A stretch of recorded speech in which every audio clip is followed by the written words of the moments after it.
സങ്കീർത്തനം കഴിഞ്ഞ ദിവസങ്ങളായിട്ട് ഞാൻ ചിന്തിച്ചുകൊണ്ടിരിക്കുന്ന ഒരു അനുഗ്രഹിക്കപ്പെട്ട സങ്കീർത്തനമാണ് 18-ാമത്തെ സങ്കീർത്തനം. അതിൻ്റെ 16-ാമത്തെ വേദവാക്യം നമുക്കൊന്ന് വേഗത്തിൽ വായിക്കാം. മൈക്കൊന്ന് ഓൺ ചെയ്തു. അവൻ വായിച്ചോ. അവൻ ഉയരത്തിൽ നിന്ന് കൈനീട്ടി എന്നെ പിടിച്ചു, പെരുവെള്ളത്തിൽ നിന്നും എന്നെ വലിച്ചെടുത്തു. അനുഗ്രഹിക്കപ്പെട്ട നല്ല സങ്കീർത്തനത്തിനായിട്ട് ഞാൻ എൻ്റെ കർത്താവിനെ വാഴ്ത്തുന്നു, ദൈവത്തിന് സ്തോത്രം ചെയ്യുന്നു. ഒറ്റ വാക്കിൽ വേഗത്തിൽ പറഞ്ഞ് ഞാൻ ഈ വാക്യം അവസാനിപ്പിച്ചു കൊള്ളാം. ദൈവമക്കളെ, വളരെ അനുഗ്രഹിക്കപ്പെട്ട ദാവീദിൻ്റെ സങ്കീർത്തനത്തിലൂടെ സങ്കീർത്തനമാണ് 18-ാമത്തെ സങ്കീർത്തനം. ഞാൻ ഈ കഴിഞ്ഞ ദിവസം കൊട്ടാരക്കരയിൽ ഈ തിരുവചനം പ്രസംഗിപ്പാനിടയായി. ഇന്ന് നിങ്ങളോടും ഈ ദൂത് പറയുവാൻ എനിക്ക് സന്തോഷമുണ്ട്. നമുക്കെല്ലാം അറിയാവുന്ന വളരെ സുപരിചിതമായ ഒരു വേദവാക്യമാണ് 18-ാമത്തെ സങ്കീർത്തനം. 18-ാം സങ്കീർത്തനത്തിന് ഒരു പ്രത്യേകതയുണ്ട്. 18-ാം സങ്കീർത്തനത്തിൻ്റെ പ്രത്യേകത എന്ന് വെച്ചാൽ, ഒന്ന്, ദാവീദ് രചിച്ച ഒരു സങ്കീർത്തനമാണ്. രണ്ട്, ദാവീദ് രണ്ട് നിലവാരത്തിൽ വിടുതൽ പ്രാപിച്ചപ്പോൾ എഴുതിയ സങ്കീർത്തനം. രണ്ട് തരത്തിൽ ഒരു വിടുതൽ പ്രാപിച്ചു. ഏതൊക്കെയാണ് താൻ പ്രാപിച്ച രണ്ട് തരത്തിലെ വിടുതൽ? അതിന്റെ ഹെഡിങ് ഒന്ന് നോക്കിക്കേ മോനെ, ഹെഡിങ് നോക്കിക്കേ. സംഗീത പ്രമാണിക്ക് യഹോവയുടെ, ഒന്നുകൂടി വായിച്ചേ റോബിൻസ്. അത് സംഗീത പ്രമാണിക്ക് ആരുടെ ദാസൻ? വാസ്തവത്തിൽ പുള്ളി ആരാ? ഇസ്രായേലിലെ രാജാവ്. പക്ഷെ രാജാവെന്ന് പറയുന്നതിനേക്കാൾ ദാവീദിന് ഇഷ്ടം ദൈവദാസൻ എന്ന് പറയാനാണ്. എന്നെ അത്ഭുതപ്പെടുത്തിയ വാക്യം. Praise the Lord. താന് ദാസനായിരുന്നപ്പോൾ എഴുതിയതല്ല, രാജാവായപ്പോൾ എഴുതിയതാ. രാജാവായ ദാവീദ് പറയുന്നു, യഹോവയുടെ ദാസൻ. ഇസ്രായേലിന്റെ മഹാരാജാവ് എന്ന് പറയുന്നതിനേക്കാൾ ദൈവത്തിന്റെ ദാസൻ എന്ന പദവിയിൽ ഇരിക്കാനാണ് ദാവീദിന് ഏറെ ഇഷ്ടം. നല്ലൊരു ആമീൻ പറയാമോ? Praise the Lord. ഈ മനുഷ്യൻ രണ്ട് തരത്തിലെ വിടുതൽ പ്രാപിച്ചപ്പോൾ എഴുതിയ സങ്കീർത്തനം. ഒന്ന്, എവിടുന്ന് താൻ വിടുതൽ പ്രാപിച്ചത്? ആദ്യം ഒന്ന്, ശത്രുക്കളുടെ കയ്യിൽ നിന്നും രക്ഷ കൊടുത്തപ്പോൾ താൻ ഇത് പാടി. രണ്ട്, ആരുടെ കയ്യിൽ നിന്ന്? അത് ശത്രുവല്ലേ? നിങ്ങൾ കേട്ടോ ആ വാക്യം? സകല ശത്രുവിന്റെ കയ്യിൽ നിന്നും ശൗലിന്റെ കയ്യിൽ നിന്നും വിടുതൽ പ്രാപിച്ചപ്പോ അന്ന് അങ്ങനെ പറഞ്ഞു, സകല ശത്രു. അപ്പൊ ദാവീദിന് എന്തുണ്ട്? ശത്രുവുണ്ട്. ശത്രുവിന്റെ കയ്യിൽ നിന്നൊരു വിടുതൽ പ്രാപിച്ചു. രണ്ട്, ശൗലിന്റെ കയ്യിൽ നിന്നൊരു വിടുതൽ പ്രാപിച്ചു. ശൗലാരാ?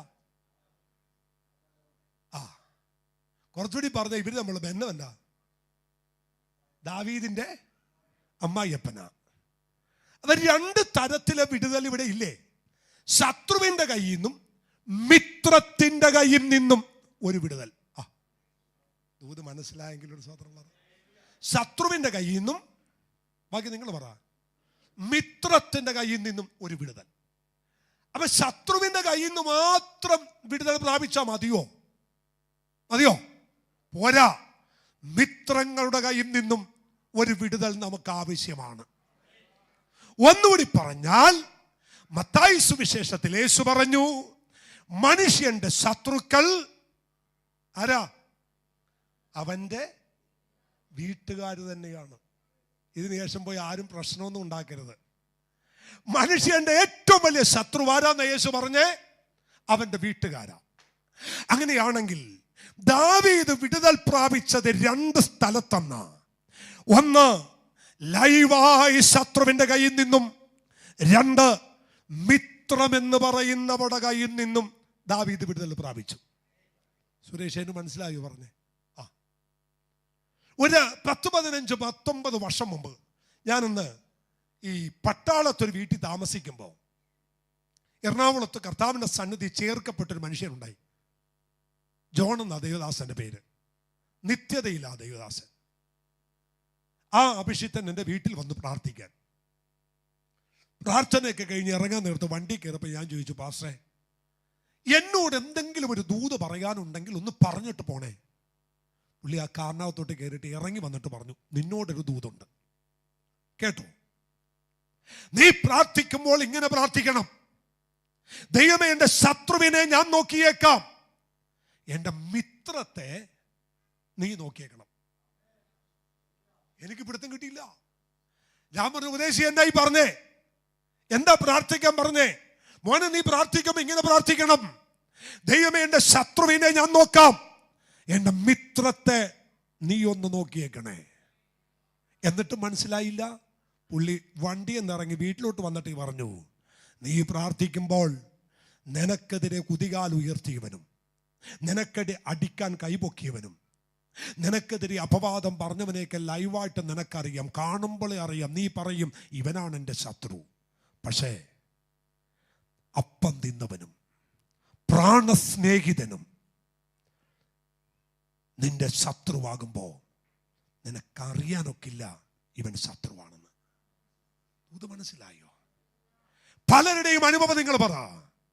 ഒരു ദൈവദാസൻ എന്ന നിലയിൽ ഞാൻ കേട്ടിട്ടുള്ള ഏറ്റവും അധികം പരാതികൾ എവിടെ നിന്നാണെന്നറിയാമോ? പരാതികൾ ശത്രു എന്നെ ദ്രോഹിച്ചു എന്ന് പറയുന്നതിനേക്കാൾ ഞാൻ കേട്ടതിൽ വെച്ച് ഏറ്റവും അധികം പരാതി, അവർ എന്നെ കണ്ണീര് കുടിപ്പിച്ചു, അവർ എന്നെ ദ്രോഹിച്ചു, അവരുടെ ഭാഗത്തുനിന്ന് അങ്ങനെ ഒരു ഉണ്ടാകുമെന്ന് ഞാൻ പ്രതീക്ഷിച്ചില്ല. അവർ എൻ്റെ സ്വന്തമല്ലേ, അവരെന്റെ മിത്രമല്ലേ, അവരല്ലേ എന്നെ ഇവിടം വരെ എത്തിച്ചത്, അവരല്ലേ എനിക്ക് കൈത്താങ്ങൽ തന്നത്, അവരല്ലേ എന്നെ കൈക്ക് പിടിച്ചുയർത്തിയത്. ദൈവ പൈതലേ, ഈ ആരംഭത്തിലെ ദൂത് നീ കേൾക്ക്. നിനക്കെന്നും പ്രതികൂലമായി നിൽക്കുന്നത് ജാതിയേക്കാൾ ശത്രുവിനേക്കാൾ ഉറ്റ മിത്രമായിരിക്കും നിനക്ക് ഏറ്റവും അധികം പ്രശ്നമുണ്ടാകുന്നത്. എന്നാൽ ഇന്നത്തെ വിടുതൽ ഇതിന് രണ്ട് സ്ഥലത്തൊന്നും ദൈവം നിനക്കൊരു വിടുതൽ തരാം. നിന്റെ മിത്രം എന്ന് പറയുന്നതിനകത്ത് നിനക്കൊരു വിടുതൽ എന്റെ ദൈവം നൽകി തരോ. സകല ശത്രുവിന്റെ കയ്യിൽ നിന്ന് നിനക്കൊരു വിടുതൽ നൽകി തരോ. ദാവീദ് ഏറ്റവും കൂടുതൽ നിന്നെ സഹിച്ചത്, അപമാനം സഹിച്ചത്, വേദനിച്ചത് ശത്രുവിനേക്കാൾ അധികം സ്വന്തം മിത്രത്തിൽ നിന്നാണ്. ഞാൻ ഈ കഴിഞ്ഞ ദിവസം പ്രസംഗിച്ച പ്രസംഗം ഒന്ന് മാറി ഒരു പുതിയ പ്രസംഗത്തിലേക്കാണ് ഞാൻ വരുന്നത്. ജോസഫിനോടൊന്ന് ചോദിച്ചു നോക്ക്, ജോസഫേ, നിന്നെ ഏറ്റവും അധികം വേദനിപ്പിച്ചത് പോത്തിഫറിന്റെ വീടാണോ? നിന്നെ ഏറ്റവും അധികം വേദനിപ്പിച്ചത് ഫറവോന്റെ ആജ്ഞയാണോ? നിന്നെ ഏറ്റവും അധികം വേദനിപ്പിച്ചത് ഇസ്മായിലിയർ നിന്നെ കൊണ്ടുപോയപ്പോഴാണോ? അവൻ പറയും, ഇസ്മായിലിയർ കയ്യിൽ അകപ്പെട്ടപ്പോൾ എനിക്ക് വേദനയില്ലായിരുന്നു, ഫറവോൻ എൻ്റെ മേൽ ആജ്ഞ പ്രകടിപ്പിച്ചപ്പോൾ എനിക്ക് വേദനയില്ലായിരുന്നു. എൻ്റെ ഏറ്റവും ഹൃദയം തകർന്നത് എവിടെയാണെന്നറിയാമോ?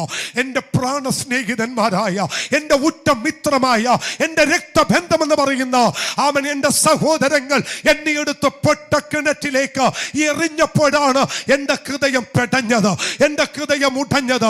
ദൈവപൈതലേ, ശത്രുവിനേക്കാൾ പ്രാണവേദനയാണ് മിത്രം നിങ്ങൾക്കെതിരാകുമ്പോൾ. അത് അനുഭവിച്ചിട്ടുള്ളവർ ഇന്നിവിടെ ഉണ്ടെങ്കിൽ ഞാൻ ദൈവത്തിന് സ്തോത്രം ചെയ്യുന്നു.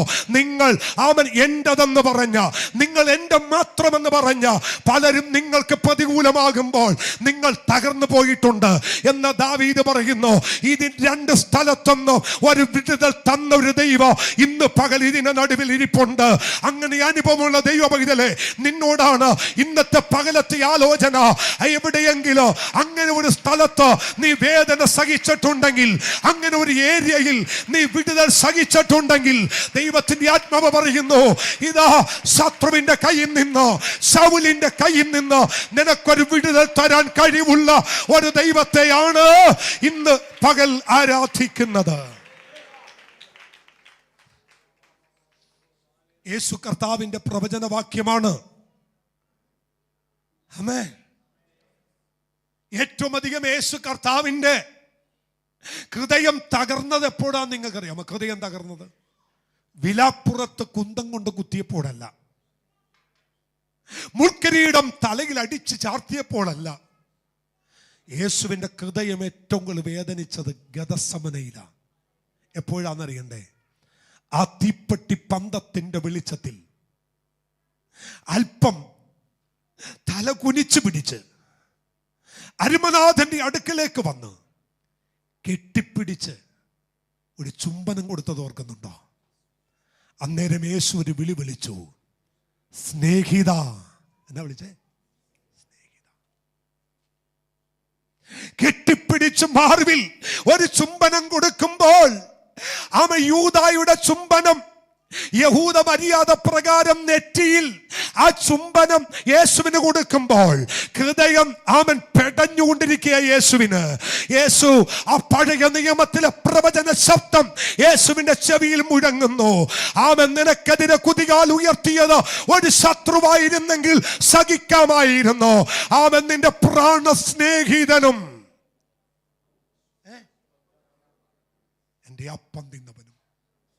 ദിവസങ്ങൾക്ക് മുൻപ് പെസഹായുടെ ദിവസം അപ്പമെടുത്ത് വീതിച്ച് പാനപാത്രം പ്രാർത്ഥിച്ച് വാഴ്ത്തി നുറുക്കി കൊടുത്ത് ആ സ്നേഹിതൻ കെട്ടിപ്പിടിച്ച് ചുംബനം കൊടുത്ത് കൊലക്കയറിലേക്ക് വലിച്ചെറിയുന്ന അരുമനാഥന്റെ മാനസിക വ്യഥ നിങ്ങൾ മനസ്സിലാക്കിയോ?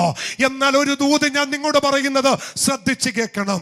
പ്രാണസ്നേഹിതനും അപ്പം തിന്നവനും കൂടെ കിടന്നുറങ്ങിയവനും ചുംബനം കൊണ്ട് ഒറ്റിക്കൊടുത്തപ്പോൾ ഒരു ബന്ധവുമില്ലാത്ത ക്രൂശിലെ കള്ളൻ മനസ്സ് തുറന്ന് സ്വീകരിക്കുക. ദൂത് മനസ്സിലായോ? ഒരിടത്ത് നിങ്ങൾ തള്ളപ്പെട്ടെങ്കിൽ മറ്റൊരു സ്ഥലത്ത് ദൈവം ഒരു മാന്യത ഒരുക്കിയിട്ടുണ്ട്. ഒരു സ്ഥലത്ത് നിങ്ങൾ അവഗണിക്കപ്പെട്ടിട്ടുണ്ടെങ്കിൽ, ഒരു സ്ഥലത്ത് മിത്രമെന്ന് പറയുന്നവ സ്വന്തമെന്ന് പറയുന്നവ നിങ്ങളെ അവഗണിച്ചിട്ടുണ്ടെങ്കിൽ, നിങ്ങളെ തള്ളിക്കളഞ്ഞിട്ടുണ്ടെങ്കിൽ, ദൈവ പൈതലേ, അതേ ക്രൂശിൽ വെച്ചു തന്നെ, അതേ ക്രൂശിൽ കിടക്കുമ്പോൾ തന്നെ നിന്നെ ഓർക്കുന്ന, നിന്നെ മാനിക്കുന്ന, നിനക്ക് വേണ്ടി വെയിറ്റ് ചെയ്യുന്ന ചിലരെ ദൈവം ആ ക്രൂശിൽ ഒരുക്കിയിട്ടുണ്ട്. ഭാരപ്പെടേണ്ട കേട്ടോ. സ്തോത്രം. കുറെ അങ്ങ് കഴിയുമ്പോൾ നമ്മുടെ മനസ്സങ്ങ് ഇതാവും. എനിക്കും ആദ്യമൊക്കെ ഭയങ്കര വിഷമമായിരുന്നു. ഇങ്ങനെ സ്നേഹിച്ചവരൊക്കെ, നമ്മൾ ഭയങ്കരമായിട്ട് സ്നേഹിച്ച് തോളെ കൈയിട്ടവരൊക്കെ പെട്ടെന്നൊരു സുപ്രഭാതത്തിൽ നമുക്കെതിരായിട്ട് പെട്ടെന്ന് നമ്മെ വിട്ട് മാറുമ്പോൾ ആരംഭകാലങ്ങളിലൊക്കെ ഹൃദയം ഭയങ്കരമായിട്ട് അങ്ങ് ഉടയുമായിരുന്നു. ഉടയുക മാത്രമല്ല, മനസ്സ് ഉടയും, ഭവനത്തിൽ അത് പ്രകടമാകുകയും ചെയ്യുമായിരുന്നു. എന്നാൽ കുറെ അങ്ങ് കഴിഞ്ഞപ്പോൾ മനസ്സിനെ ദൈവം ബലപ്പെടുത്തിയിട്ട് അന്തരാത്മാവിൽ ദൈവം തന്നെ ഇടപെടാൻ തുടങ്ങി. ഉറ്റ ബന്ധമെന്ന് പറഞ്ഞ് തോളെ കൈയിട്ടവൻ നാളെ മാറിയാലും പ്രാണ സ്നേഹിതം നിന്നെ വിട്ട് മാറില്ലെന്ന് ധൈര്യമായിട്ട് നല്ലൊരു ഹല്ലേലൂയ പറ. ഇന്ന് മീറ്റിംഗ് കഴിഞ്ഞ് പുറത്തോട്ട് ഇറങ്ങുമ്പോൾ നിങ്ങളുടെ ഹൃദയത്തിൽ കുറിച്ചിട്ടേക്കണോ, ആരും മാറിയാലും മാറാത്ത, ആര് വിട്ടിട്ട് പോയാലും വിട്ടിട്ട് പോകാത്ത, ആരെല്ലാം തള്ളിക്കളഞ്ഞാലും തള്ളിക്കളയാത്ത, ഞാൻ നിന്നെ ഒരു നാളും കൈവിടുകയില്ല, ഉപേക്ഷിക്കയില്ല. ആകയാൽ കർത്താവിനേക്ക് തുണ, ഞാൻ പേടിക്കയില്ല. മനുഷ്യൻ എന്നോട് എന്ത് ചെയ്യുമെന്ന് നമുക്ക് ഒരുമിച്ച് ധൈര്യത്തോടെ പറയാ. ദൈവത്തിന്റെ കൃപ ഇന്ന് പകൽ വ്യാപരിക്കട്ടെ. ദൈവമക്കളെ, ഈ സങ്കീർത്തനം 2 ശമൂവേലിന്റെ പുസ്തകം 22-ാം അധ്യായത്തിന്റെ ശീർഷകമാണ്. 2 ശമൂവേലിന്റെ പുസ്തകം 22-ാം അധ്യായത്തിലെ ചരിത്രമാണ് ഈ 18-ാം സങ്കീർത്തനത്തിന്റെ ചരിത്രം. ഞാൻ അവിടെ നിന്ന് തൊട്ടുവിടാം, നമ്മുടെ വിഷയം അതല്ല, വേഗത്തിൽ പറയാമല്ലോ.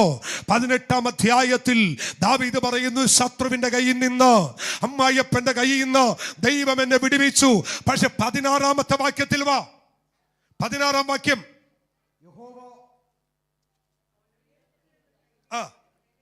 അവൻ ഉയരത്തിൽ നിന്ന് കൈ നീട്ടി എന്നെ പിടിച്ചു, പെരുവെള്ളത്തിൽ നിന്ന് അവൻ എന്നെ വലിച്ചു കയറ്റി. സ്തോത്രം. നല്ലൊരു ആമേൻ എന്ന് പറഞ്ഞേ. ഈ 2 തരത്തിലെ ശത്രുവിന്റെ കയ്യിലും ഞാൻ അകപ്പെട്ടപ്പോൾ, 2 നിലവാരത്തിലും എനിക്ക് അവിടുന്ന് രക്ഷപ്പെടാൻ ഒരു രക്ഷയുമില്ല എന്ന് ചിന്തിച്ച് കിടന്നിടത്തുനിന്ന് ഒരു കൈ ഉയരത്തിൽ നിന്ന് ഇറങ്ങി വന്ന് എന്നെ പിടിച്ച് അതിനകത്തുനിന്ന് വലിച്ചു കയറ്റിയെന്ന് ഒരു സ്വതന്ത്രം പറയാൻ പറ്റുമോ? ഞാൻ ഒന്നുകൂടി പറയാം. എത്ര പിടിവിൽ പ്രാപിക്കാൻ, അവിടുന്ന് രക്ഷപ്പെടാൻ ഒരു സാധ്യതയും ഇല്ല എന്ന് നിങ്ങൾ വിധി എഴുതിയതിന്റെ നടുവിൽ ഒരു കരം ഇന്ന് പകൽ നിങ്ങൾക്ക് വേണ്ടി ഇറങ്ങി വരാൻ പോകുന്നു. നമ്മെ കുടുംബത്തിന് വേണ്ടി ഇറങ്ങി വരാൻ പോകുന്നു. വിശ്വസിക്കുന്ന ദൈവജന ആമേൻ പറഞ്ഞ് കരമടിച്ചേറ്റെടുക്കുക കേട്ടോ. ആമേൻ. അവിടുന്ന് വിടുതൽ ഉണ്ടാകത്തില്ല, ആ വിഷയത്തിനകത്തൊരു വിടുതൽ ഉണ്ടാവില്ല. ആ തലമുറയുടെ വിഷയത്തിന്റെ മേൽ, കുടുംബത്തിന്റെ വിഷയത്തിന്റെ മേൽ, സഭയുടെ വിഷയത്തിന്റെ മേൽ എനിക്ക് ആ സ്ഥാനത്ത് അകത്ത് നിന്ന് ഒരു വിടുതൽ ഉണ്ടാവില്ല എന്ന് വിധി എഴുതി മാറ്റിയിട്ടതിന്റെ നടുവിൽ ദൈവത്തിന്റെ ആത്മാവ് പറയുന്നു, ഒരു കരം ഇന്ന് പകൽ നിനക്ക് വേണ്ടി ഉയരത്തിൽ നിന്ന് ഇറങ്ങി വരുന്നു. പെരുവെള്ളത്തിൽ നിന്ന് വലിച്ചെടുത്തൊരു കര, നാശകരമായ കുഴിയിൽ നിന്ന് വലിച്ചു കയറ്റി ഒരു കര ഈ പകൽ എന്നെയും നിങ്ങളെയും വലിച്ചെടുത്ത് വിടുവിക്കുമെന്ന് ദൂത് പറഞ്ഞാൽ എത്ര പേർക്ക് വിശ്വാസമുണ്ട്? അവർ കരമുയർത്തി കർത്താവിന് സ്തോത്രം ചെയ്താട്ടെ. ഈ ദൈവം നിങ്ങളെ വിടുവിക്കും. ഹല്ലേലൂയ. എവിടുന്നാ വിടുവിച്ചേ? അവൻ ഉയരത്തിൽ നിന്ന് കൈ നീട്ടി. നിങ്ങൾക്ക് ദൂത് മനസ്സിലായോ? ദാവീദിന്റെ രണ്ട് സൈഡും നോക്കിക്കേ. ഇപ്പുറത്തെ സൈഡ് അമ്മായിയപ്പൻ പ്രതികൂലമായി നിൽക്കുന്നു, ഇങ്ങേ സൈഡ് സകല ശത്രുക്കളും പ്രതികൂലമായി നിൽക്കുന്നു. അവൻ രണ്ടിടത്തോട്ടും തിരിയാൻ ഒരു സാധ്യതയുമില്ല.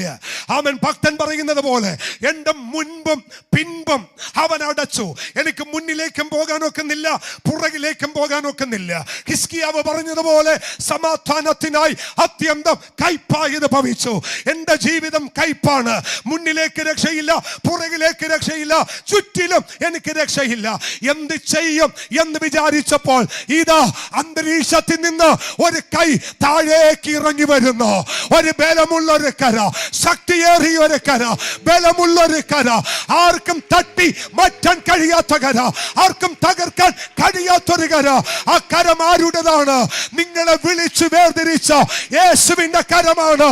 ആ കരം നിന്നെ തൊടും, ആ കരം നിന്നെ സ്പർശിക്കും, ആ കരം നിന്നെ വലിച്ചു കയറ്റും.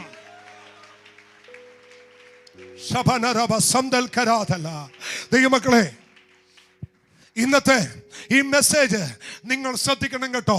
ഇത് ആഴമായി നിങ്ങൾ ഹൃദയത്തിൽ കുറിച്ചിടണം. ആമേൻ. നിങ്ങളുടെ ചുറ്റുവട്ടത്ത് എത്രയോ കരങ്ങളുണ്ട് അല്ലേ? നമ്മുടെ വീട്ടിൽ എത്ര കരമുണ്ട്? എൻ്റെ ഏറ്റവും തൊട്ടടുത്ത് എപ്പോഴും എന്നോടൊപ്പം എൻ്റെ വൈഫാണ്. തനിക്ക് 2 കരമുണ്ട്, എനിക്ക് 2 കരമുണ്ട്. അപ്പോൾ തന്നെ 4 കൈയായി.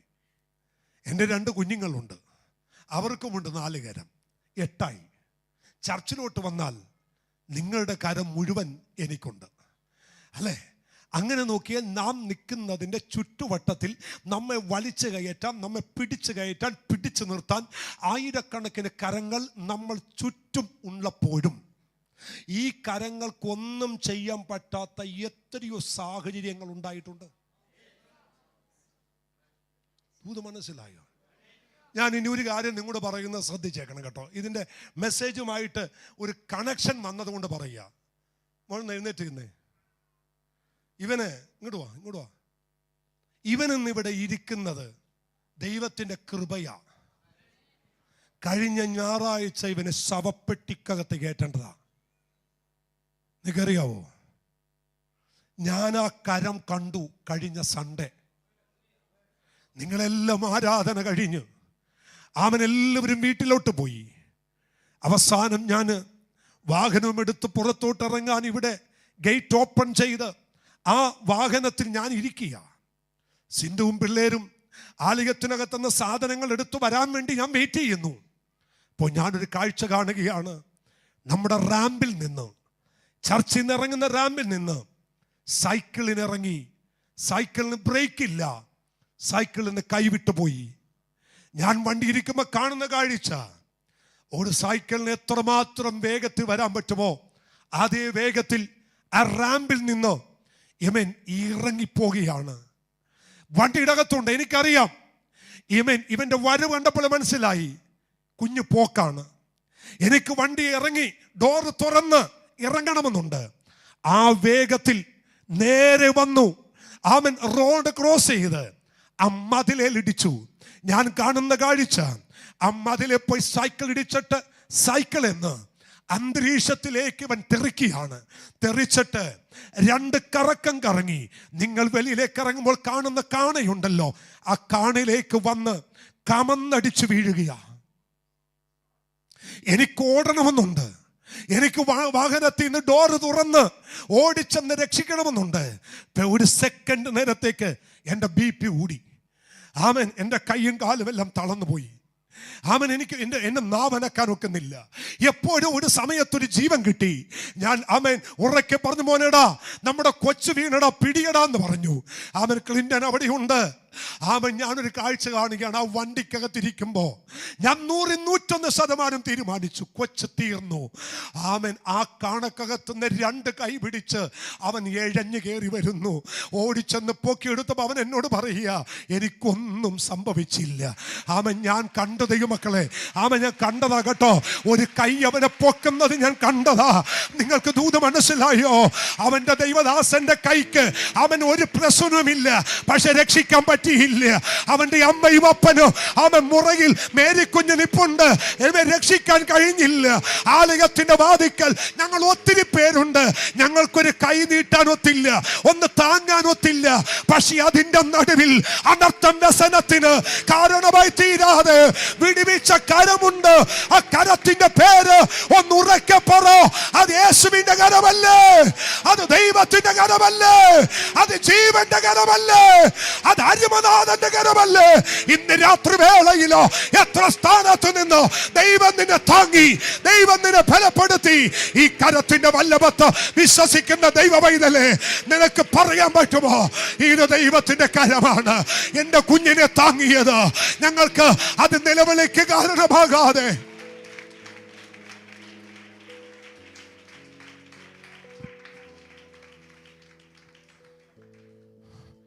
നമ്മുടെ മുമ്പിൽ വെച്ചിരിക്കുന്ന ക്യാമറ ഉണ്ടല്ലോ, ക്യാമറയിൽ ആ ദൃശ്യം കിട്ടി. അതിവിടെ ഇട്ട് കാണിച്ചാൽ ഈ സഹോദരിമാര് കണ്ടിരിക്കില്ല ആ പോക്കും ആ വീഴ്ചയും. അതുകൊണ്ട് അത് കാണിക്കുന്നില്ല.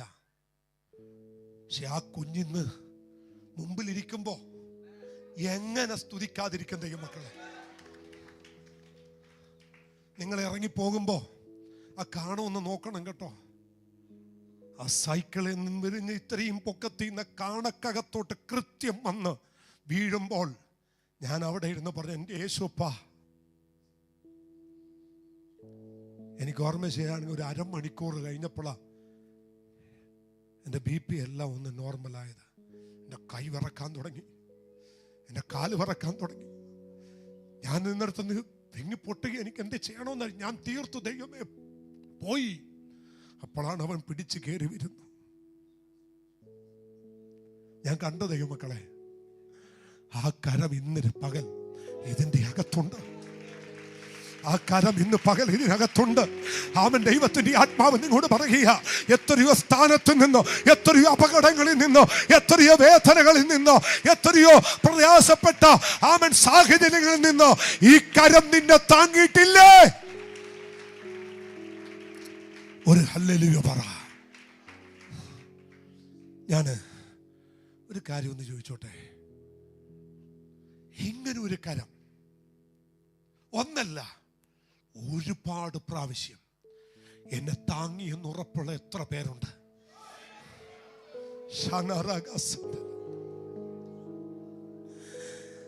എന്റെ കാലുകളെ പാറമേൽ നിർത്തി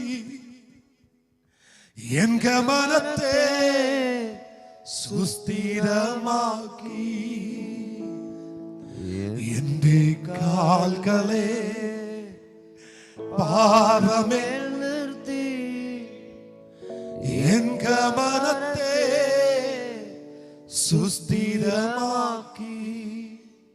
പുതിയൊരു പാതെനിക്കു തന്നു എൻ ദൈവത്തിന് സ്തുതികൾ തന്നെ. പുതിയൊരു പാതെനിക്കു തന്നു എൻ ദൈവത്തിന്.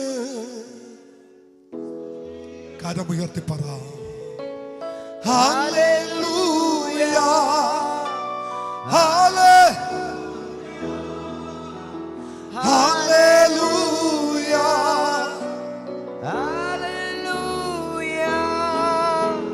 മഹത്വവും ജ്ഞാനവും സ്തോത്രവും ബഹുമാനവും ശക്തിയും ബലവും കർത്താവ് ചെയ്തതിന് മഹത്വവും ജ്ഞാനവും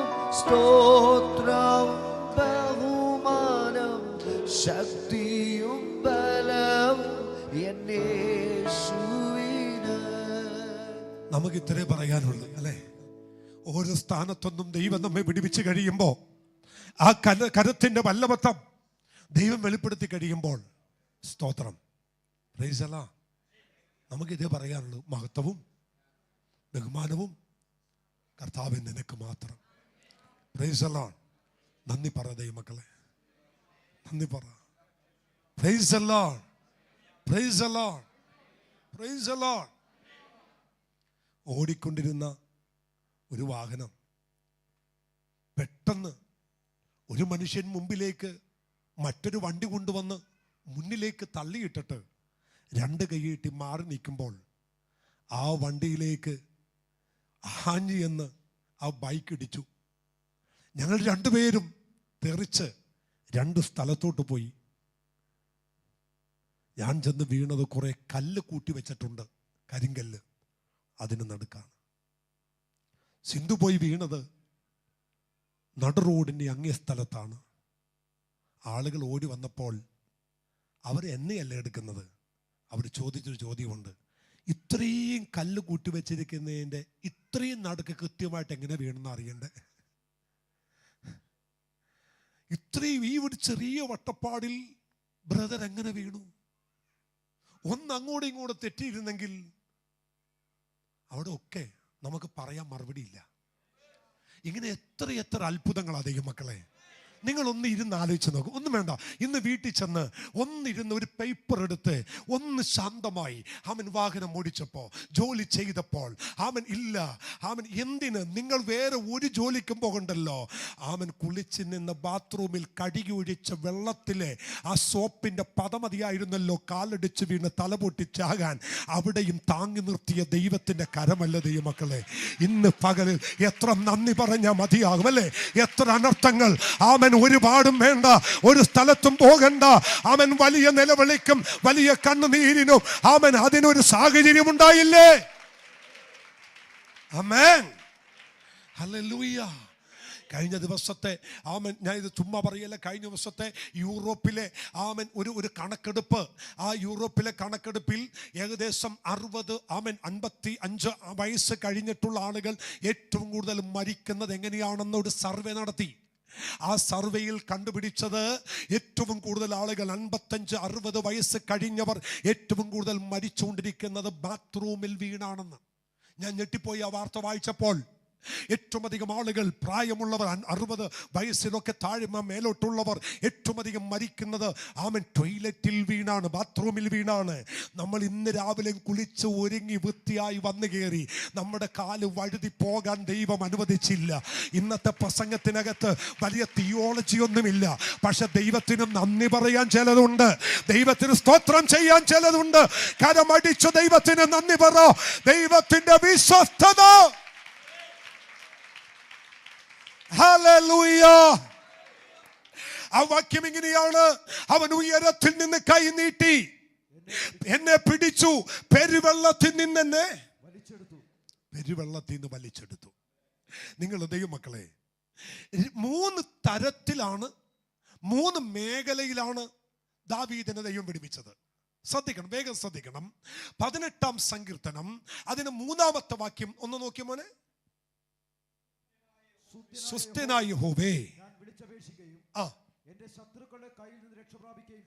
ഞാൻ ഇനി സമയമില്ലല്ലോ, ഞാൻ പറഞ്ഞു വിട്ടേക്കാം, നിങ്ങളൊന്ന് നോട്ട് ചെയ്താൽ മതി.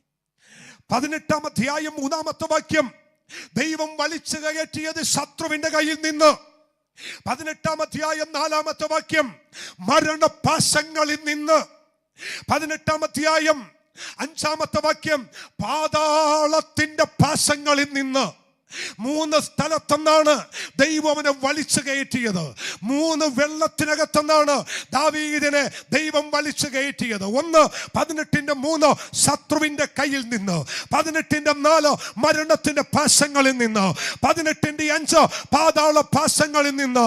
ദൈവ പൈതലേ, ദാവീദിനെ ശത്രുവിന്റെ കയ്യിൽ നിന്നും, മരണത്തിന്റെ പാശങ്ങളിൽ നിന്നോ, പാതാളത്തിന്റെ പാശങ്ങളിൽ നിന്നോ വലിച്ചു കയറ്റിയ ദൈവം എന്നെയും നിങ്ങളെയും വിടുവിപ്പാൻ വിടുവിപ്പാൻ ദൈവം ശക്തനാണ് എന്നുറപ്പുള്ള ദൈവമക്കൾ കരമുയർത്തി ശക്തിയോടെ ഒരു ഹല്ലേലൂയ ഒന്നുറക്കെ പറഞ്ഞ് എന്നിട്ട് പറ, ഈ ശത്രുവിന്റെ കയ്യിൽ നിന്ന്, മരണത്തിന്റെ പാശങ്ങളിൽ നിന്ന്, പാതാളത്തിന്റെ പാശങ്ങളിൽ നിന്ന് എന്നെ വിടുവിപ്പാൻ ദൈവം ശക്തനാണ്. നമ്മുടെ ദൈവത്തിന് അസാധ്യമായിട്ടൊന്നുമില്ല. ഒരാമേൻ പറ. ആമേൻ. കർത്താവിന് വിടുവിപ്പാൻ കഴിയാത്ത ഒരു മേഖലയുമില്ല. സന്തോഷമുണ്ടെങ്കിൽ ഒരു ആമേൻ കൂടി പറ. ഞാൻ നിങ്ങൾക്ക് ഏറ്റവും സുപരിചിതമായതാണ്, പലപ്പോഴും ഞാൻ ഓർപ്പിക്കാറുണ്ട്, എങ്കിലും ഒന്ന് ഓർപ്പിച്ചുണർത്താം. ഹൃദയത്തിൽ സന്തോഷമുള്ളത് കൊണ്ടാണ്. മർക്കോസിന്റെ സുവിശേഷം വായിക്കണ്ട കേട്ടോ, എടുക്കണ്ട, ഞാൻ പറഞ്ഞു വിട്ടേക്കാം.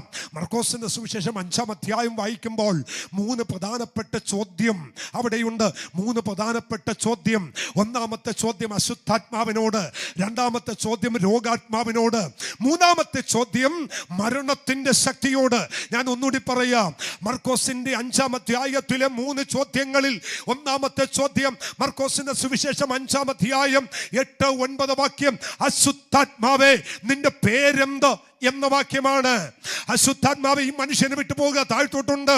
അശുദ്ധാത്മാവ് നിന്റെ പേരെന്ത്? ഒന്നാമത്തെ ചോദ്യം പൈശാചിക ശക്തിയോട്. രണ്ടാമത്തെ ചോദ്യം നിങ്ങൾക്ക് കേൾക്കണോ? മർക്കോസിന്റെ സുവിശേഷം 5-ാം അധ്യായം 25-26 വാക്യങ്ങൾ, എന്നെ തൊട്ടത് ആര്?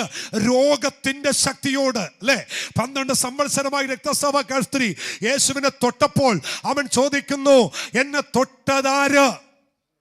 ആമേൻ. മൂന്നാമത്തെ ചോദ്യം അതേ അധ്യായത്തിൽ 5-ാം അധ്യായത്തിന്റെ 38-39 വാക്യങ്ങളിൽ, നിങ്ങളുടെ കരച്ചിലും ആരാവാരവും എന്തിന്? ശ്രദ്ധിക്കണേ, 3 ചോദ്യം യേശുവിന്റെ. 3 ചോദ്യം എന്ന് പറയുന്ന 3 ശക്തികളോടാണ്. ഒന്നാമത്തെ ചോദ്യം അശുദ്ധാത്മാക്കളോട്, രണ്ടാമത്തെ ചോദ്യം രോഗശക്തിയോട്, മൂന്നാമത്തെ ചോദ്യം മരണത്തിന്റെ ശക്തിയോട്. ഇത് 3 ചോദിച്ച് വെല്ലുവിളിക്കാൻ കഴിവുള്ള ഉലകത്തിൽ ഒരു ദൈവമുണ്ടെങ്കിൽ ഒരൊറ്റ ദൈവമേ ഉള്ളൂ. അത് നസത്തുകാരനായ യേശു കർത്താവാണ്. രോഗത്തിനകത്തുനിന്ന്, പൈശാചിക മണ്ഡലത്തിനകത്തുനിന്ന്, മരണത്തിനകത്തുനിന്ന് ഒരു വിടുതൽ തരാൻ കഴിവുള്ള ഒരു ദൈവത്തെ അത്ര ഇന്ന് പകൽ ആരാധിക്കുന്നത്. സന്തോഷമുള്ളവർ കരം ഉയർത്തി ദൈവത്തിന് നന്ദി പറ. ഞാൻ ആ വാക്യം വേഗത്തിൽ വരാൻ കേട്ടോ. 3 പ്രയാസങ്ങളിൽ ദാവീദ് പെട്ടു. ഈ 3-നകത്തൊന്നും ദാവീദ് എന്ത് ചെയ്യുന്നറിയാമോ? പ്രാർത്ഥിച്ചു. അവസാനം വന്നു നിൽക്കുന്ന ആ ഭാഗം നിങ്ങൾ ശ്രദ്ധിക്കണം. അവൻ ഏകദേശം 15 മിനിറ്റ് കൂടി നമ്മുടെ മുമ്പിലുള്ളൂ. അല്പം വേഗത്തിൽ പോകാം. 18-ാം അധ്യായം 6-ാമത്തെ വാക്യം ഒന്ന് കുറിച്ചിട്ട് വായിച്ചേ.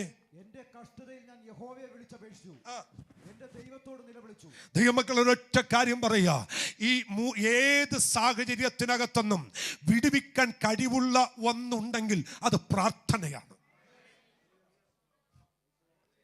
പണ്ട് ആമൻ ഒരു ഉപദേശി പറഞ്ഞു, പ്രാർത്ഥനയ്ക്ക് പകരം പ്രാർത്ഥന തന്നെ. ഒരാൾ ചോദിച്ചു, പ്രാർത്ഥിക്കാതെ വേറെ എന്തെങ്കിലും വഴി വിടുതൽ പ്രാപിക്കാൻ സാധ്യത ഉണ്ടെന്ന് പറഞ്ഞു. പ്രാർത്ഥിച്ചാൽ മതി. അപ്പൊ പുള്ളി പറഞ്ഞു, അതാ ചോദിച്ചേ, പ്രാർത്ഥിക്കാതെ വേറെ എന്തെങ്കിലും പോകാൻ വഴിയുണ്ടോ? പുള്ളി പറഞ്ഞു, ഉണ്ട്. എന്താ? പ്രാർത്ഥിച്ചാൽ മതി. അവസാനം പുള്ളിക്കങ്ങ് നിയന്ത്രണം വിട്ടു. ഒടുവിൽ ചോദിച്ചോടോ, അതല്ലാതെ എന്തെങ്കിലും മാർഗമുണ്ടോ? പുള്ളി പറഞ്ഞു, ഉണ്ട്. പ്രാർത്ഥിച്ചാൽ മതി. ദൂത് മനസ്സിലായോ? ആമേൻ, സ്തോത്രം. ഞങ്ങളെടുത്തും ആരെങ്കിലുമൊക്കെ വന്ന് പറയുമ്പോൾ, പാഷ കൊച്ചിന് ആമേൻ അഡ്മിഷൻ കിട്ടിയില്ല, പാഷ കുഞ്ഞിന്റെ വിഷയം ഇന്നതാണ്, പാഷ വീടിന്റെ കാര്യം ഇന്നതാണ്. അപ്പോൾ എല്ലാം ഞങ്ങൾ പറയുന്ന ഒരു കാര്യമുണ്ട്, പ്രാർത്ഥിക്കാം. എന്ത് ചെയ്യാം? പ്രാർത്ഥിക്കാം. എന്തുകൊണ്ടാണ്? ഏതൊരു ഭക്തന്റെയും വിടുതലിന്റെ അവസാനത്തെ ചരടെന്ന് പറയുന്നത് പ്രാർത്ഥനയാണ്. ദൂത് മനസ്സിലായോ നിങ്ങൾക്ക്? അതിന്റെ അർത്ഥം ഇത്രമേ ഉള്ളൂ, ഏത് ചലിക്കാത്ത കരത്തെയും ചലിപ്പിക്കാൻ പ്രാർത്ഥനയ്ക്ക് കഴിയും. ഏത് അഴിയാത്ത കെട്ടും അഴിക്കാൻ പ്രാർത്ഥനയ്ക്ക് കഴിയും. ഏത് ആമൻ വ്യക്തിയുടെ ഹൃദയത്തെയും രൂപാന്തരപ്പെടുത്താൻ പ്രാർത്ഥനയ്ക്ക് കഴിയും. വിശ്വസിക്കുന്ന ദൈവജന ഇന്ന് പകൽ ഒരു കാര്യം പറയാ. ദാവീദ് പറയുന്നു, എന്റെ സകല ഭയങ്ങളിൽ നിന്നും, എന്റെ സകല കഷ്ടങ്ങളിൽ നിന്നും വിടുവിക്കേണ്ടതിന് ഞാൻ യഹോവയോട് പ്രാർത്ഥിച്ചു. Hallelujah, praise the Lord. നമ്മൾ പ്രാർത്ഥിച്ച് വിടുതൽ പ്രാപിക്കേണ്ടതിന് പകരം നമ്മളിപ്പോൾ ചെയ്യുന്ന ഏറ്റവും വലിയ മാർഗം എന്നാണെന്നറിയാമോ? പ്രാർത്ഥന നമ്മളെല്ലാവർക്കും എന്ത് ചെയ്യും? പകത്തു കൊടുക്കും. പ്രാർത്ഥിക്കണേ, പ്രാർത്ഥിക്കണേ, പ്രാർത്ഥിക്കണേ. കാരണം എല്ലാ കാലമങ്ങ് മാറിയല്ലോ. കാലം മാറി. ഇപ്പോൾ 4 പേരുള്ള ഒരു ഗസ്റ്റ് വീട്ടിൽ വന്നാലും സഹോദരിമാർ പറയുന്നത് പേപ്പർ പ്ലേറ്റ് മേടിക്കാനാണ്. അത് അവരുടെ കുഴപ്പമല്ല, നെയ്യ് കൂടുതൽ കൊണ്ടായിട്ട് കഴുകി കളയാനുള്ള ബുദ്ധിമുട്ടുകൊണ്ടായിരിക്കാം. അപ്പം 4 പേരെ ഗസ്റ്റ് വരുന്നുള്ളൂ, പക്ഷേ അവർക്ക് ഇഷ്ടം ഏതാ? 4 പേപ്പർ പ്ലേറ്റ് ഒരു ഗ്ലാസും കിട്ടിയിരുന്നെങ്കിൽ എന്ത് ചെയ്താൽ മതിയായിരുന്നു? ആ പരുവത്തിലേക്കായി. എല്ലാം അങ്ങനെയായി. കല്യാണങ്ങൾ എന്ന് പറയുന്ന ഒത്തുകൂടലുകൾ എന്തൊരു ആനന്ദമായിരുന്നു, എന്തൊരു സന്തോഷമായിരുന്നു അല്ലേ? ആമേൻ. പ്രത്യേകിച്ച് നമ്മളൊക്കെ ഗ്രാമപ്രദേശത്ത് താമസിക്കുന്നവരായതുകൊണ്ട് നമ്മുടെയൊക്കെ കല്യാണങ്ങൾ ഓർക്കുന്നുണ്ടോ? കല്യാണത്തിന് 1 മാസം മുമ്പേ അല്ല, ഞങ്ങളുടെയൊക്കെ അവിടെ ആമേൻ പുറത്തുനിന്നൊക്കെ ഈ ഗ്യാസും ഒന്നും കൊണ്ടുവരാത്ത കാലങ്ങളിൽ 3-4 മാസങ്ങൾക്ക് മുമ്പേ വിറക് കീറുന്നു, മടൽ കീറി വെക്കുന്നു, പുതമ്പ് കീറി വെക്കുന്നു, അപ്പത്തിന് വേറെ, ആമേൻ പായസത്തിന് വേറെ, എല്ലാം വെറൈറ്റി ആയിട്ട് വിറകുകൾ അടുക്കി വെക്കുന്നു, അതുകൊണ്ടുപോയി ശേഖരിച്ചു വെക്കുന്നു. പിന്നെ ആമേൻ പലഹാരങ്ങൾ ഉണ്ടാക്കുന്നു. 1 മാസത്തിന് മുമ്പേ കല്യാണം ഒരു ആഘോഷമാണ്. ഇന്ന് രാവിലെ 10 മണിക്ക് കല്യാണം. ആ ചെറുക്കനെ കണ്ടാൽ നമുക്ക് തോന്നുമോ? അവൻ്റെ പോക്ക് കണ്ടാൽ അറിയുമോ? കഴിഞ്ഞ ദിവസം ഒരു എൻഗേജ്മെൻറ്റ്. ഞാൻ ചോദിച്ചേടാ, എൻഗേജ്മെൻ്റ് അല്ലേ നാളെ, ഡ്രസ്സൊക്കെ എടുത്തിട്ടില്ല. എപ്പോഴാണ് പറയുന്നത് അറിയാമോ? രാത്രി 8 മണിക്കായി. ഞാൻ ചേട്ടാ രാത്രി 8 മണിയായി, നാളെയല്ലേ? ജയലക്ഷ്മി അടക്കുമ്പോൾ, കല്യാൺ സിംഗ് അടക്കുമ്പോൾ 10 മണിയാകുന്നേ, പോയിക്കൊണ്ടിരിക്കുകയെന്ന്. രാവിലെ എൻഗേജ്മെൻറ്റാ. ആളിവിടെ ഇരിപ്പുണ്ടോ? കാണിച്ചു തരൂല. അത് കൊന്നാലും കാണിച്ചു തരൂല. അവരുടെ വേഗമ്പോ എന്നോട് പറയും, പാസ് ടെൻഷൻ അടിക്കണ്ട, 10 മണിക്കുള്ളിൽ ഡ്രസ്സ് കിട്ടും. Praise the Lord. വാങ്ങിച്ചോണ്ട് പോകുക, മേടിച്ചോണ്ട് പോകുക. ചെന്ന് കഴിഞ്ഞ് അവിടെ പോന്ന് സൂട്ടും കൂട്ടും ഒക്കെ മേടിച്ചിട്ടിട്ട് എന്നോട് പറയാ, പാസ് മേടിച്ചോട്ടെ. എപ്പോഴെന്ന്? 11 മണി. എൻ്റെ അകത്ത് ടെൻഷനാ. നാളെ വള്ളിച്ചേരി പോയിട്ട് ലുങ്കി കൊടുത്ത് കയറിയിട്ട് വരുമെന്നുള്ള ഗതികേടാ. അങ്ങനെയായി. എല്ലാറ്റിനും എന്തില്ല നമുക്ക്? പറ സമയം. പക്ഷെ ഒരു കാര്യം കൈകൂപ്പിക്കൊണ്ട് പറയാം, നിനക്ക് വേറെ ഒന്നിനും സമയമില്ലെങ്കിലും സമയമെടുക്കേണ്ട ഒന്നാണ് പ്രാർത്ഥന. ഒരല്ലേ പറ. ഒന്ന് പ്രാർത്ഥിച്ചു നോക്ക്, ഒന്ന് മുട്ടുകുത്തി നോക്ക്, ഒന്ന് മുഴങ്കാലം അടക്കി നോക്ക്. ദാവീദ് പറയുന്നു, അവൻ ആ വാക്യം വന്നിട്ട്, ആ വചനം വന്നിട്ട്, അവൻ ദാവീദ് 18:6 ഇങ്ങനെയാണ് പറയുന്നത്, ഞാൻ എന്ത് ചെയ്തു? എൻ്റെ സകല ഭയങ്ങളിൽ നിന്ന്, എൻ്റെ കഷ്ടതയിൽ ഞാൻ യഹോവയെ ഒരു ഹല്ലേലൂയ പറയുന്നേ. നിങ്ങളുടെ കഷ്ടതയിൽ നിങ്ങൾ വിളിച്ചപേക്ഷിക്കാൻ നല്ലൊരു മാർഗം പറഞ്ഞു തരാൻ പ്രാർത്ഥിച്ചാൽ മതി. അടുത്തിരിക്കുന്നയാളുടെ മുഖത്ത് നോക്കി പറ, പ്രാർത്ഥിച്ചാൽ മതി. കഷ്ടത മാറും, പ്രാർത്ഥിച്ചാൽ മതി. ഞെരുക്കം മാറും, പ്രാർത്ഥിച്ചാൽ മതി. ഒരു ഹല്ലേലൂയ ഒന്ന് പറ. ഒറ്റ കാര്യം ചെയ്താൽ മതി. എൻ്റെ കഷ്ടത മാറാൻ ഞാൻ എന്ത് ചെയ്താൽ മതി? പ്രാർത്ഥിച്ചാൽ മതി. എല്ലാവരും ഒരേ സ്വരത്തോടെ പറ, ഞാൻ പ്രാർത്ഥിക്കും. എല്ലാവരും പറയാം, ഞാൻ പ്രാർത്ഥിക്കും. ഞാൻ പ്രാർത്ഥിച്ചാൽ വിടുതൽ നടക്കും. ഞാൻ പ്രാർത്ഥിച്ചാൽ സൗഖ്യം നടക്കും. ഞാൻ പ്രാർത്ഥിച്ചാൽ കുഞ്ഞിന് അഡ്മിഷൻ കിട്ടും. ഞാൻ പ്രാർത്ഥിച്ചാൽ അവൻ്റെ വിദ്യാഭ്യാസം അനുഗ്രഹിക്കപ്പെടും. ഞാൻ പ്രാർത്ഥിച്ചാൽ ഭർത്താവിന് ജോലി കിട്ടും. ഞാൻ പ്രാർത്ഥിച്ചാൽ എഗ്രിമെന്റ് കിട്ടും. ഞാൻ പ്രാർത്ഥിച്ച പ്രൊമോഷൻ കിട്ടും. ഇന്ന് രാത്രി ഒരു കാര്യം കൂടി പറയുക, എനിക്കെതിരെ വരുന്ന ശത്രുവിനെ പോലും ജയം പ്രാപിപ്പാൻ എൻ്റെ പ്രാർത്ഥനയ്ക്ക് ശക്തിയുണ്ട്. എന്നെ കേട്ടുകൊണ്ടിരിക്കുന്ന ദൈവജനത്തോട് ആത്മാർത്ഥമായിട്ട് പറയുന്നു, സമയങ്ങൾ മാറ്റിവെക്കുക, പ്രാർത്ഥനയ്ക്ക് മുട്ടുമടക്കുക. പ്രാർത്ഥിക്കുന്ന ദൈവ പൈതലേ, നീ ശത്രുവിനെ ഓടിക്കണ്ട. ദൈവത്തിന്റെ വചനം പറയുന്നു, നീ പ്രാർത്ഥിക്കാൻ തീരുമാനിച്ചാൽ ഇന്നലെ വരെ ഒതുങ്ങാത്തതിനെ ദൈവത്തിന് ഒതുക്കാൻ കഴിയോ? ഇന്നലെ വരെ നിനക്ക് വിരോധമായ, നിനക്ക് പ്രതികൂലമായതിനെ ദൈവത്തിന് അനുകൂലമാക്കി തീർക്കാൻ കഴിയോ? ആരോടൊക്കെ ദൈവം പറയുന്നു, ഒരൊറ്റ കാര്യം ചെയ്യുക, പ്രാർത്ഥിക്കുക.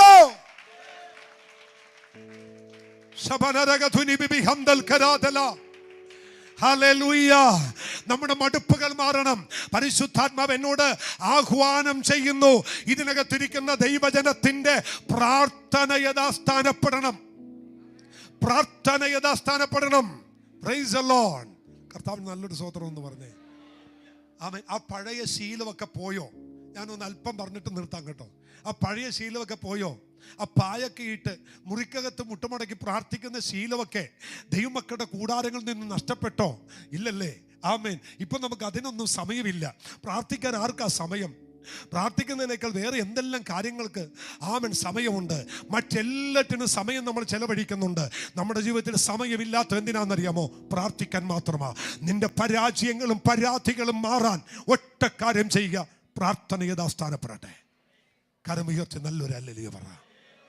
ഞാൻ നിങ്ങളോട് ആ സങ്കീർത്തനത്തിൽ നിന്ന് 5 കാര്യങ്ങൾ പറയും. ഇത് പറഞ്ഞു കഴിഞ്ഞിട്ട് നിങ്ങൾ തീരുമാനിക്കണം പ്രാർത്ഥിക്കണോ വേണ്ടയോന്ന്. പ്രാർത്ഥിച്ച ദാവീദിന് കിട്ടിയ 5 കാര്യങ്ങൾ വായിച്ചേ. ആമേൻ. ഓക്കെ, വായിക്കണ്ട, സമയം പോകുന്നല്ലേ. 18:7 ഞാൻ വായിച്ചോളാം മോനെ. ഭൂമി ഞെട്ടി വിറച്ചു. അങ്ങനെയൊക്കെ സംഭവിക്കുമോ? ഒരു ഭക്തന്റെ പ്രാർത്ഥനയിൽ, ഒരു ഭക്തന്റെ കണ്ണുനീരിൽ, ഒരു ഭക്തന്റെ നിലവിളിയിൽ ദൈവത്തിന്റെ വചനം പറയുന്നു ഭൂമി എന്ത് ചെയ്തു? ഞെട്ടി വിറച്ചു. അന്ന് സംഭവിച്ചെങ്കിൽ ഇന്നും സംഭവിക്കും. ഒരു ഹല്ലേലൂയ പറ. പ്രാർത്ഥനയിൽ സംഭവിക്കും. ഞാൻ ഒരു കൊച്ചു ചരിത്രം പറയും. വലിയ കാര്യമൊന്നുമല്ല, വലിയ അത്ഭുതമൊന്നുമല്ല, എന്നാലും ഒരു ചെറിയ അത്ഭുതം ഞാൻ പറയാം. ഒരു ചെറിയ അത്ഭുതം പറയാം. നമ്മൾ ആദ്യത്തെ നമ്മുടെ സഭായോഗം ആരാധന നടന്നുകൊണ്ടിരുന്നത് പ്രിൻസ് ഹോട്ടലിൽ വെച്ചാണ്. ഫോർട്ട് കൊച്ചി പ്രിൻസ് ലോഡ്ജിൽ വെച്ചാണ് നമ്മുടെ ഈ ആരാധന. 4 വർഷം അവിടെ ഇലക്ട്രിസിറ്റി ഇല്ല, കറണ്ട് ഇല്ല, ഫാനില്ല, മൈക്കില്ല, ഒന്നുമില്ല. അങ്ങനെ കുറേ നാൾ കഴിഞ്ഞപ്പോൾ കർത്താവദാസൻ റോബിൻസ് ആമേൻ ഒരു മൈക്കും ഒരു ആംപ്ലിഫയറും ഒക്കെ മേടിച്ചു തന്നു. അന്ന് ആമേൻ തനിക്ക് ബോട്ടിൽ നിന്ന് വള്ളത്തിൽ നിന്ന് കിട്ടിയ കാശുകൊണ്ട്. അതാണ് നമ്മുടെ ആദ്യത്തെ സൗണ്ട് സിസ്റ്റം. ഞാൻ എപ്പോഴും ഇവിടെ കയറി ഇരിക്കുമ്പോൾ ഇതൊക്കെ എടുക്കുമ്പോൾ ഇത് ഓർക്കും. Praise the Lord.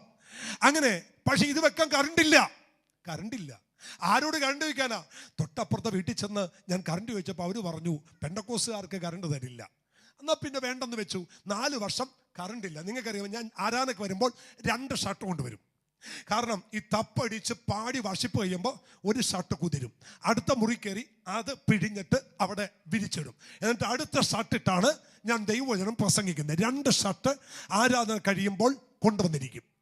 ഒരു ദിവസം ശക്തമായി ആരാധന നടക്കുന്ന പ്രാർത്ഥന നടക്കുമ്പോൾ തൊട്ടപ്പുറത്തെ വീട്ടിലെ സണ്ണോ എന്ന് പറയുന്ന ബ്രദറ് ഓടി നമ്മുടെ ചർച്ചിനകത്തോട്ട് വന്നു. ഞാൻ ചെന്നാന്ന് ചോദിച്ചു. പാസ്റ്റർ വേഗം എൻ്റെ വീട്ടിലേക്ക് വരാൻ പറഞ്ഞു. ഞാൻ എന്നാ പറ്റി? വാന്ന് പറഞ്ഞു. അങ്ങനെ കാമൻ ദൈവദാസന്മാർ വർഷിപ്പ് ലീഡ് ചെയ്യുമ്പോൾ ഞാൻ ഓടി അടുത്ത സണ്ണോബന്റെ വീട്ടിൽ ചെന്ന് എന്നോട് പറഞ്ഞു ഇങ്ങോട്ട് വാന്ന് പറഞ്ഞു. എന്നെ അകത്തോട്ട് കയറ്റി അടുക്കളയെ കൊണ്ടുപോയി. അടുക്കള ചെന്നപ്പോ ഈ സണ്ണോബന്റെ വൈഫുണ്ടല്ലോ, അവിടെ ഈ കിച്ചന്റെ അവിടെ സ്ലാബുണ്ട്, സ്ലാബിന്റെ താഴെ ഇരുന്ന് അന്യഭാഷ പറയുക. ഞാൻ ചോദിച്ചു ഇത് എന്നാ പറ്റി?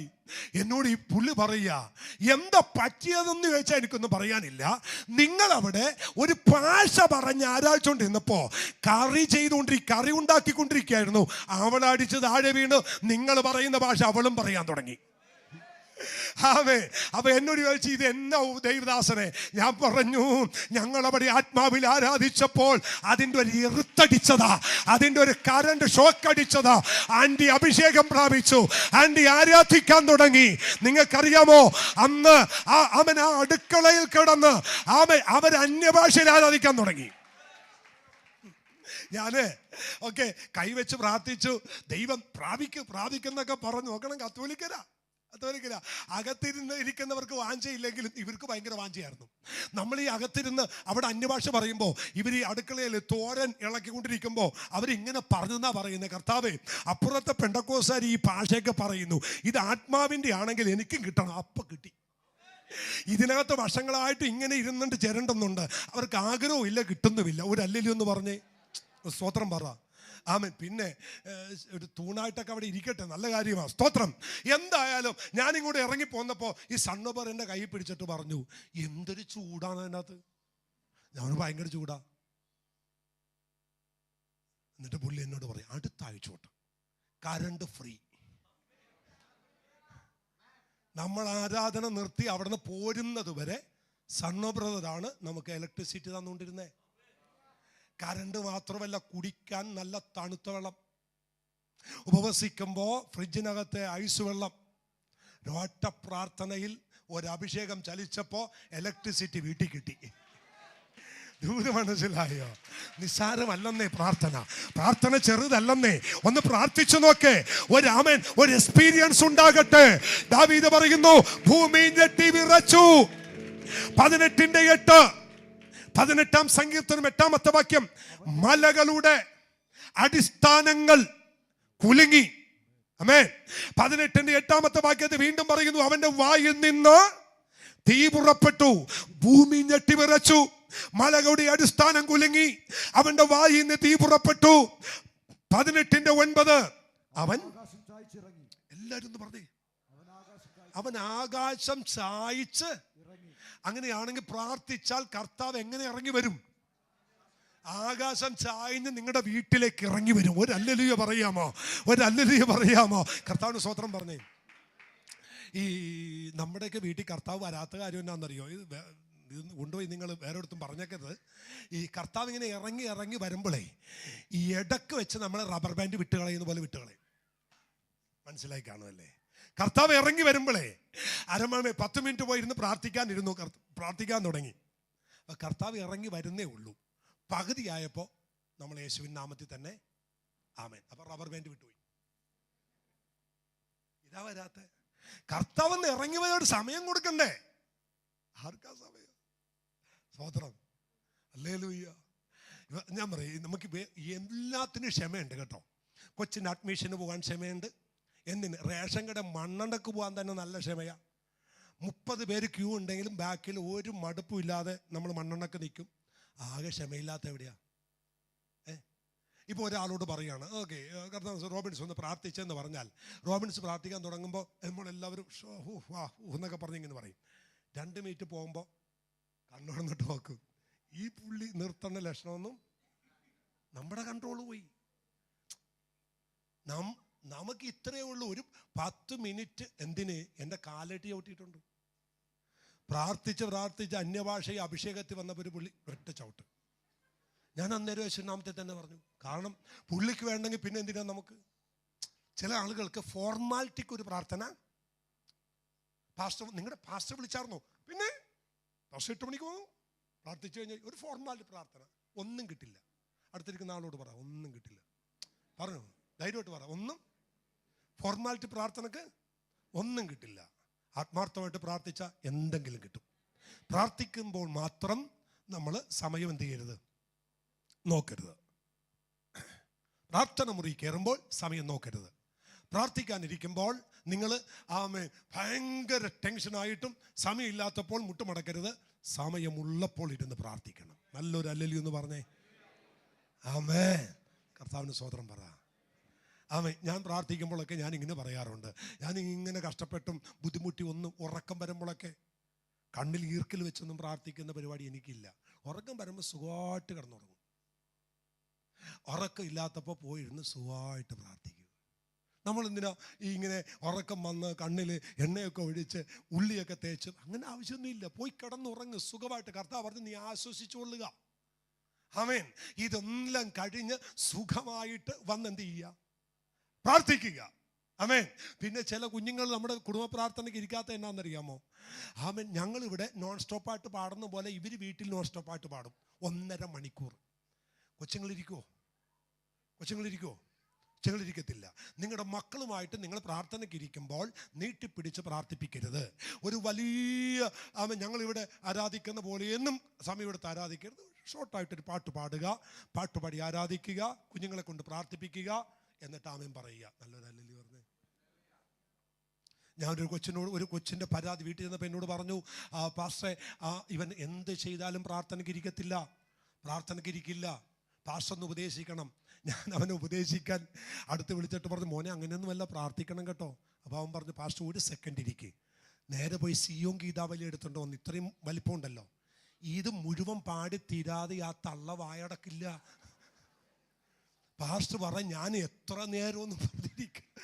8 മണിക്ക് ഇരിക്കുമ്പോൾ ഈ സിയോൻ ഗീതാലയുടെ ഒരറ്റത്തന്ന് അമ്മച്ച് തുടങ്ങി അവസാനം ഇതിൻ്റെ അവസാനം കാണാതെ ഇരിക്കില്ല.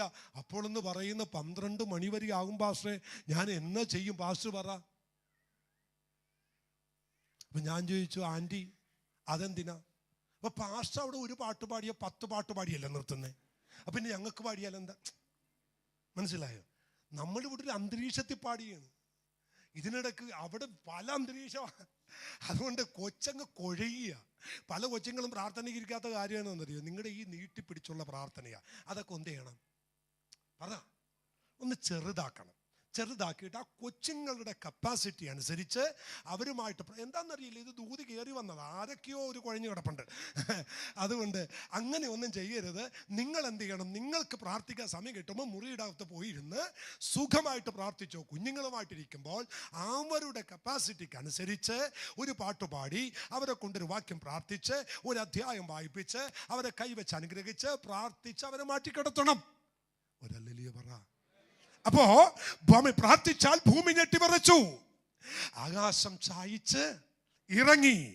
അവൻ 18:14 അവൻ ആ വസ്ത്രം എയ്ത് ചിതറിച്ചു. ആമേൻ. 46 സങ്കീർത്തനം 46:2-3 അതുകൊണ്ട് ഭൂമി മാറിപ്പോയാലും പർവ്വതങ്ങൾ കുലുങ്ങി സമുദ്രമധ്യ വീണാലും അതിലെ വെള്ളം ഇരച്ചു കയറിയാലും നാം ഭയപ്പെടുകയില്ല. 69 സങ്കീർത്തനം 1 വാക്യം നമുക്കറിയാം. ദൈവമേ രക്ഷിക്കണമേ, വെള്ളം എൻ്റെ പ്രാണനോളം എത്തിയിരിക്കുന്നു. 124 സങ്കീർത്തനം 4 വാക്യം, വെള്ളം നമ്മെ ഒഴുക്കി കളയുമായിരുന്നു, നദി നമ്മുടെ പ്രാണന് മീതെ കവിയുമായിരുന്നു. ദൈവമക്കളെ, ദാവീദിനെ കാട്ടിൽ നിന്നും കണ്ടെത്തിയ കരം, ആമോസിനെ പിടിച്ചുകൊണ്ടുവന്ന കരം, ചിലരെ വീണ്ടെടുത്ത കരം, ചിലരെ തെരഞ്ഞെടുത്ത കരം ഇന്ന് പകൽ നമ്മുടെ നടുവിൽ ഉണ്ട്. അമ്മയും പ്രാർത്ഥിക്കാൻ വേണ്ടി പോകുകയാണ്. ഈ കരത്തിന്റെ പ്രത്യേകത നിങ്ങളെ പെരുവെള്ളത്തിൽ നിന്നും വലിച്ചു കയറ്റുന്നൊരു കരം. 2 കരമുണ്ട്. ഒന്ന് നശിപ്പിക്കാൻ നിൽക്കുന്ന കരം, മറ്റൊന്ന് നശിപ്പിക്കാൻ നിൽക്കുന്നതിന് നടുവിൽ നിന്നും വലിച്ചെടുക്കുന്നൊരു കരം. ഈ കരം ചെയ്ത 2 കാര്യം. ദാവീദ് മോശയെ നൈൽ നദിയിൽ നിന്ന് ഈ കരം എന്ത് ചെയ്തു? വലിച്ചെടുത്തു. സെഖര്യാവിന്റെ പ്രവചനം, ജോഷുവ എന്ന മഹാപുരോഹിതനെ തീക്കകത്തന്ന് ഈ കരം എന്ത് ചെയ്തു? വലിച്ചെടുത്തു. ഹേരോദാവ് തലയിറക്കാൻ കൊണ്ടുപോയി പടമേൻ അകത്തിട്ട് പൂട്ടിയ പത്രോസിനെ ഈ കരം ഇറങ്ങി വന്ന് വിടുവിച്ചു. ഒറ്റ ദൂത് പറയുകയാണ്, ഈ കരത്തിന് ചെയ്യാൻ കഴിയാത്തതൊന്നുമില്ല. ആമേൻ. ദൈവത്തിന്റെ ദാസനായ കോരേശിനോട് പറയുന്നു, കോരേശേ, നിന്റെ വലങ്കര ഞാൻ പിടിക്കും. കതകുകൾ തുറന്നിരിക്കേണ്ടതിന്, വാതിലുകൾ അടയാതിരിക്കേണ്ടതിന് ഞാൻ നിന്റെ വലങ്കരം പിടിച്ചിരിക്കുന്നു. ഒരു നിമിഷം കണ്ണുകളടയ്ക്കാം, ദൈവത്തോട് പ്രാർത്ഥിക്കാം. ഈ മെസ്സേജ് നിങ്ങൾ മറന്നു പോകരുത്. അവൻ ഉയരത്തിൽ നിന്ന് കൈ നീട്ടി എന്നെ പിടിച്ചു, പെരുവെള്ളത്തിൽ നിന്ന് അവൻ എന്നെ വലിച്ചു കയറ്റി. ഞാൻ അവസാനിപ്പിക്കുന്നതിന് ഒന്നുകൂടി പറയാം. ഒരു ഭാഗത്ത് തകർക്കാൻ നിൽക്കുന്ന കരം, മറ്റൊരു ഭാഗത്ത് തകർക്കാൻ വെല്ലുവിളിച്ച് നിൽക്കുന്നതിന്റെ കരത്തിന്റെ നടുവിൽ വലിച്ചു കയറ്റി ഉത്തരിക്കുന്നൊരു കരം. നിങ്ങളുടെ കരങ്ങളൊന്ന് ഉയർത്തിപ്പിടിച്ചുകൊണ്ട് പറ, ഞാൻ കാണുന്നുണ്ട് എന്നെ ഉയർത്തുന്ന കരം. പത്രോസ്ലീഹ പറയുന്നു, അതുകൊണ്ട് അവൻ നിങ്ങളെ തക്ക സമയത്ത് ഉയർത്തേണ്ടതിന് അവന്റെ ബലമുള്ള കൈക്കീഴിൽ നിങ്ങൾ താണിരിക്കണം. ഈ പത്രോസ് കടലിന്റെ മീതെ നടന്നു, അവന്റെ കാലടികൾ വഴുതി, പക്ഷെ ആ കൈകൾ നീണ്ടു വന്നു വലിച്ചു കയറ്റാൻ. ദൈവമക്കളെ, മർക്കോസിന്റെ സുവിശേഷത്തിൽ ഒരു കുരുട്ട് കണ്ണനുണ്ട്. ആ കുരുട്ട് കണ്ണുള്ളവനെ കൈക്ക് പിടിച്ച് കർത്താവ് പുറത്തു കൊണ്ടുവന്ന് അവനെ സൗഖ്യമാക്കി. ദൈവാത്മാവിനോട് പറയുന്നു, ചിലരുടെ കയ്യെ അവൻ പിടിക്കാൻ പോകുക, ചിലരുടെ കയ്യെ പിടിച്ച് അവൻ പുറത്തു കൊണ്ടുവരാൻ പോകുകയാണ്. നിങ്ങൾ ആഗ്രഹിക്കുന്ന സ്ഥലത്ത് അവൻ നിങ്ങളെ കൊണ്ടുപോകാൻ പോകുകയാണ്. അവൻ നിങ്ങൾ പ്രാർത്ഥിച്ചുകൊണ്ടിരിക്കുന്ന ചില അവൻ മേഖലകളിലേക്ക് അവൻ കൈ പിടിച്ച് നിങ്ങളെ കൊണ്ടുപോകാൻ പോകുകയാണ്. അനർത്ഥങ്ങളുടെ നടുവിൽ, ആപത്തുകളുടെ നടുവിൽ, വേദനയുടെ നടുവിൽ ദൈവത്തിന്റെ ബലമുള്ള കരം, അവൻ യഹോവയുടെ പുച്ഛം നിങ്ങളുടെ മേൽ നീട്ടും. സ്വർഗീയ പിതാവേ, തിരുനാമത്തിന് നന്ദി പറയുന്നു. നിന്റെ കുഞ്ഞുങ്ങൾക്ക് വേണ്ടി നീട്ടപ്പെടുന്ന കരങ്ങൾക്കായിട്ട് നന്ദി പറയുന്നു. ഞങ്ങൾ വിശ്വസിക്കുന്നു, നിന്റെ ബലമുള്ള കൈ ഞങ്ങളെ തൊട്ടത് കൊണ്ട് നന്ദി. ആ കരത്തിന്റെ കീഴിൽ ഞങ്ങളായിരിക്കുന്നു. ക്ഷീണിക്കില്ല, തളരില്ല, ഞങ്ങൾ തരാൻ ദൈവം അനുവദിക്കില്ല. കർത്താവ് ഞങ്ങളുടെ കൈയെ പിടിച്ചത് കൊണ്ട് നന്ദി. അങ്ങ് ഞങ്ങളെ വലിച്ചെടുത്ത് വിടുവിച്ചത് കൊണ്ട് നന്ദി. മഹത്വമെല്ലാം അങ്ങേക്ക്. ക്രിസ്തുയേശുവിൻ നാമത്തിൽ പിതാവേ. പിതാവായ ദൈവത്തിന്റെ സ്നേഹം, പുത്രനാമേശുവിന്റെ കൃപ, നമ്മെ ആശ്വസിപ്പിച്ച് വഴി നടത്തുന്ന പരിശുദ്ധാത്മാവിന്റെ കൂട്ടായ്മയും കാവലും സംസർഗവും നമ്മോടും നാം ഓർത്ത് പ്രാർത്ഥിച്ച എല്ലാ വിഷയത്തോടും സഭയോടും ഇന്നു മുതൽ നീക്കും ഉണ്ടായിരിക്കുമാറാകട്ടെ. അറുക്കപ്പെട്ട കുഞ്ഞാടിന് മഹത്വം.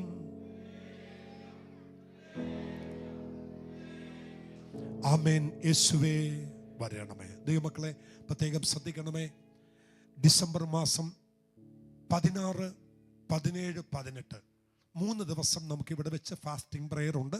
പകലല്ല, വൈകിട്ടായിരിക്കും. എല്ലാവരും ജോലിക്കാരൊക്കെ ആയതുകൊണ്ടും കുഞ്ഞുങ്ങളുടെ എക്സാമൊക്കെ നടക്കുന്ന കൊണ്ടും പകല് പലർക്കും വരാനൊക്കാത്തത് കൊണ്ട് പലരുടെയും ആവശ്യപ്രകാരം നമ്മൾ വൈകിട്ട് മാത്രം ഡിസംബർ 16, 17, 18 ഞാൻ മുന്നമേ ഓർപ്പിച്ചെന്നേ ഉള്ളൂ. ചില കാര്യങ്ങൾ ക്രമീകരിക്കേണ്ടതിന് വേണ്ടി അത് മീറ്റിംഗ് നമുക്ക് അനുഗ്രഹമായിരിക്കും. ദൈവം എല്ലാവരെയും അനുഗ്രഹിക്കട്ടെ. ഡിസംബർ 8-ാം തീയതി 8, 9, 10, 11, 12 ഈ 5 ദിവസം കൊച്ചിൻ പെന്തക്കോസ്റ്റലിൻ്റെ WCPയുടെ കൺവെൻഷൻ നടക്കുക. ആ കൺവെൻഷൻ നടക്കുന്നത് ഈ ചർച്ചിൽ വെച്ചാണ്. ശക്തന്മാരായ ദൈവദാസന്മാരാണ് ആ മീറ്റിങ്ങിൽ പ്രസംഗിക്കാൻ വരുന്നത്. നമ്മുടെ ചർച്ചയുള്ളവർക്ക് അത്യാവശ്യം ആർക്കൊക്കെ വരാൻ പറ്റും അവർക്കെല്ലാം കൂടാൻ അതിലൊരു അനുഗ്രഹമുണ്ട്. കഴിഞ്ഞ പ്രാവശ്യം നമ്മുടെ ചർച്ചിൽ വെച്ചായിരുന്നു. ഈ തവണയും ഈ കൊച്ചിൻ പെന്തക്കോസ്റ്റലിൻ്റെ അസംബ്ലിയുടെ മീറ്റിംഗ് ഇവിടെ വെച്ചാണ് നടക്കുന്നത്. അതുകൊണ്ട് എല്ലാവരും പ്രാർത്ഥനയോടെ കടന്നു വരിക. God bless you. ദൈവം